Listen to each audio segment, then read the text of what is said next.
Здравейте! Днес ще ви покажа как да поставите спиралата за сребърна вода за кани във вашата филтрираща кана за вода.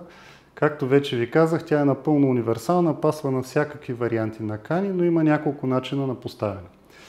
Единият вариант е да поставите спиралата на самия филтър или на вътрешното тяло. За целта навъртете няколко намотки от спиралата върху вътрешното тяло. 2-3 са достатъчни, за да се закрепи, след което я поставете на дъното и горното тяло ляга върху нея.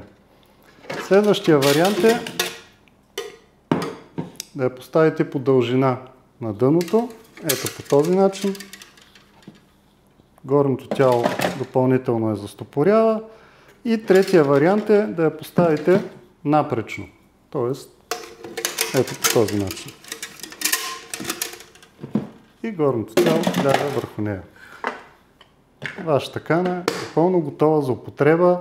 Всички варианти са еднакво ефективни. Просто вие изберете кой е най-лесният и най-удобният за вас начин и се наслаждавайте на чиста и полезна сребърна вода.